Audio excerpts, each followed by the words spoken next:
आज हम सर्वनाम टॉपिक पर चर्चा करेंगे जो सभी परीक्षाओं के लिए महत्वपूर्ण है। सर्वनाम किसे कहते हैं? संज्ञा के स्थान पर प्रयोग किए जाने वाले शब्दों को हम सर्वनाम कहते हैं। सब सिंपल उदाहरण मैं आपको देता हूँ। राम बाजार जाता है। यहाँ राम को हटाकर अगर हम लिख दें कि वह बाजार जाता है, तो यहाँ पर जो राम की जगह हमने वह का प्रयोग किया है, यही सर्वनाम है। नीचे सर्वनाम शब्द आपको दिए हैं, मैं, तुम, हम, यह, वे आदि। यह संज्ञा पदों के स्थान पर प्रयोग किए जाते हैं और वाक्य बनाया जाता है। इसे हम सर्वनाम कहते हैं। इसके प्रकार देखते हैं। सर्वनाम के 6 प्रकार होते हैं। पहला है पुरुषवाचक सर्वनाम, जिसमें मैं, हम, तुम, वह आदि शब्द प्रयोग किए जाते हैं। दूसरा निश्चयवाचक सर्वनाम है, जिसमें यह और वह प्रयोग किया जाता है। तीसरा अनिश्चयवाचक सर्वनाम, जो कोई और कुछ ऐसे शब्द इसमें प्रयोग किए जाते हैं। 4th नंबर पर है प्रश्नवाचक सर्वनाम, जिसमें कौन, क्या प्रश्न पूछने वाले शब्द आते हैं। 5वें नंबर पर है संबंधवाचक सर्वनाम, जो संबंध बताने का काम करता है, जैसे जो, सो, जैसा, वैसा आदि। अगला है 6ठे नंबर पर निजवाचक सर्वनाम, जो स्वयं के लिए, खुद के लिए, अपने लिए, आपके लिए, अपने आप के लिए प्रयोग किया जाता है। ठीक है। अब इसके प्रकार देखते हैं अलग अलग। पहला है पुरुषवाचक सर्वनाम।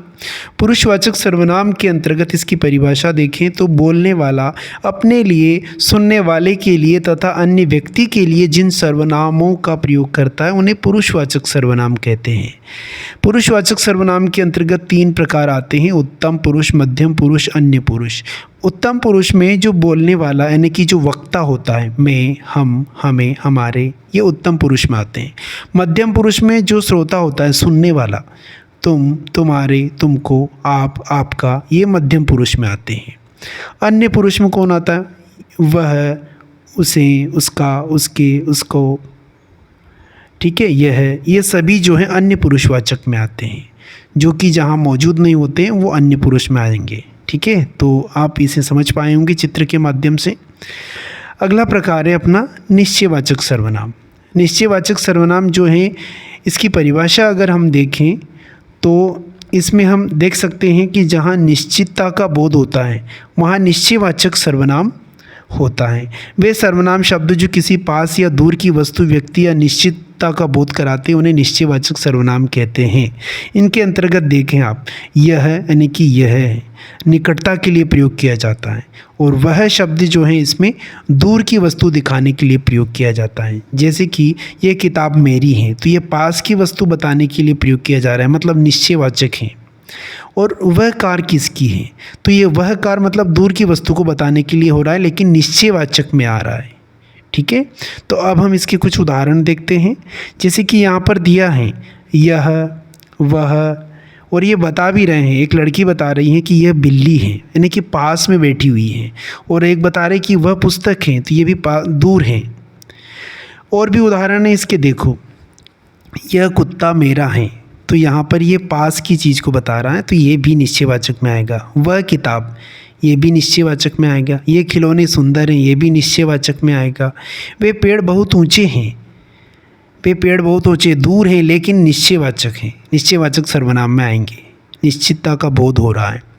अगला, ये बर्तन हमारे हैं, यहाँ भी निश्चितता का बोध हो रहा है, क्योंकि बर्तन सामने ही रखे हैं निश्चित रूप से, इसीलिए इन सभी में निश्चयवाचक सर्वनाम होगा।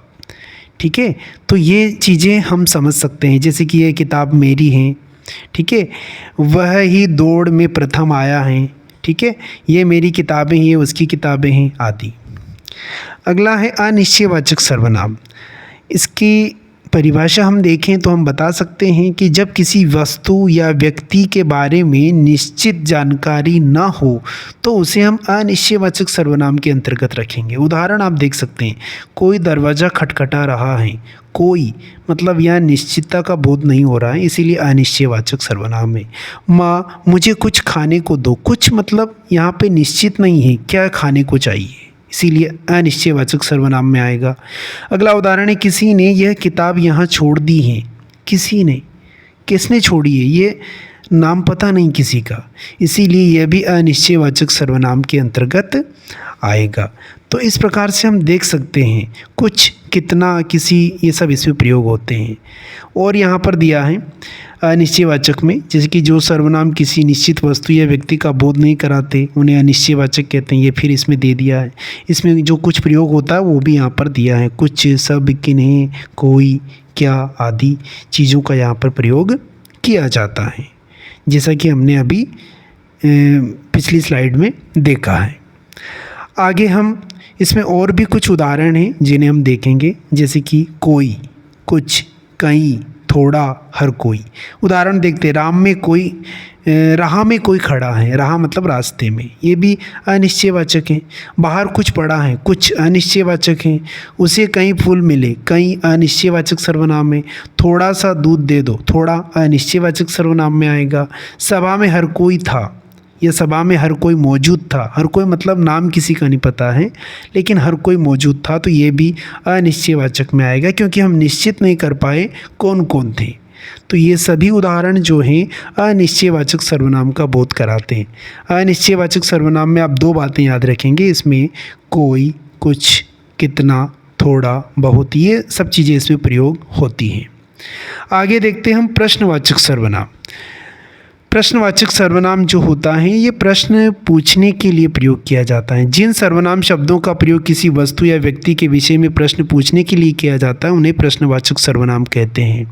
जैसे कि वह कौन है, ठीक है, बक्से में क्या है, मेरी गेंद कहाँ है, यह कैसे काम करता है। तो कौन, क्या, कहाँ, कैसे, ये सभी शब्द प्रश्नवाचक सर्वनाम के अंतर्गत आएंगे। आप देख सकते हैं पहले चित्र में बच्चा क्वेश्चन कर रहा है कि वहाँ कौन है। दूसरे में एक लड़की कह रही है कि बक्से में क्या है। थर्ड वाले में एक लड़की कह रही है कि मेरी गेंद कहाँ जाके गिरी है, ठीक है।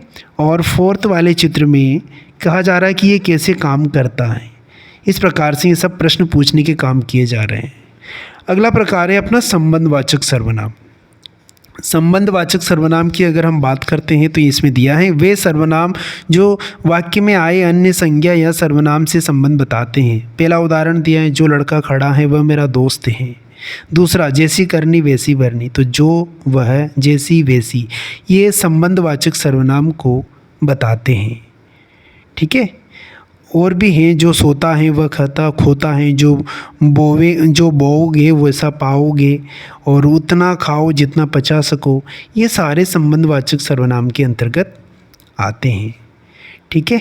ऐसे सर्वनाम शब्द जिनसे वाक्य के दूसरे सर्वनाम शब्दों से संबंध स्थापित किया जाता है उन्हें हम संबंधवाचक सर्वनाम कहते हैं। एक और उदाहरण यहाँ पे दिया है, यह वही लड़की है जिसने मेरी मदद की है। यहाँ भी कहीं ना कहीं संबंध आपको बताया जा रहा है, जिसने मदद की है। और भी उदाहरण इसके देख सकते हैं आप, वही, जिसने, जैसा, वैसा, वही, जो, ये इसमें प्रयोग किए जाते हैं। देखते हैं, यह वही लड़की है जिसने मेरी किताब ली है। यहाँ पर भी एक संबंध को बताया जा रहा है। तुम जैसा करोगे वैसा फल पाओगे, यहाँ भी एक संबंध को दर्शाया जा रहा है, ठीक है। यह वही लड़का है जो कल आया था, यहाँ पर भी संबंध को बताया जा रहा है। इस प्रकार आप देख सकते हैं कि इन सभी उदाहरण में संबंधवाचक सर्वनाम मौजूद हैं। और जो ये शब्द हैं इन्हें आप देख सकते हैं जो रेड कलर से लिखे हुए हैं, ये संबंधवाचक में आते हैं। अगला अंतिम प्रकार है अपना निजवाचक सर्वनाम। क्या होता है निजवाचक सर्वनाम?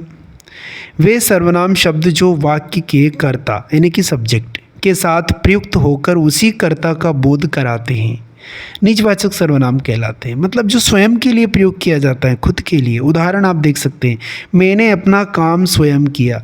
अब इस पूरे वाक्य में अपना और स्वयं ये दोनों निजवाचक सर्वनाम के अंतर्गत आएंगे। मुख्य शब्द आप देख सकते हैं, स्वयं, आप, स्वतः, खुद, अपना, ऐसे शब्द जो हैं ये इसमें प्रयोग किए जाते हैं सर्वनाम के रूप में, निजवाचक सर्वनाम के रूप में प्रयोग किए जाते हैं। तो ये आप देख सकते हैं। और इसके और कुछ उदाहरण हैं जिन्हें हम अभी देखेंगे। यहाँ पर स्लाइड में दिया है कि मैं अपना काम कर रहा हूँ, एक लड़का कह रहा है। तो ये अपना शब्द जो रेड कलर से हाईलाइट हो रहा है ये निजवाचक सर्वनाम है। दूसरा उदाहरण, वह खुद खाना पकाएगी। खुद शब्द जो है निजवाचक सर्वनाम में आएगा क्योंकि स्वयं के लिए प्रयोग किया जा रहा है। उन्होंने स्वयं घर सजाया है। स्वयं निजवाचक सर्वनाम है। उन्होंने स्वयं घर सजाया, ये भी निजवाचक सर्वनाम है। ठीक है, 2 बार आ चुका है। मैं अपने आप स्कूल जाऊंगा, यानी कि खुद से ही जाऊंगा, पैरों से चल के जाऊंगा, ये वाली बात हो रही है। ठीक है, खुद ही जाऊंगा, किसी के साथ नहीं जाऊंगा, किसी के सहारे से नहीं जाऊंगा, तो ये भी निजवाचक सर्वनाम में आएगा। अंतिम उदाहरण, ये मेरी निजी राय है, तो ये भी निजवाचक सर्वनाम के अंतर्गत आता है। मुझे विश्वास है आपको ये वीडियो बहुत अच्छा लगा होगा। धन्यवाद।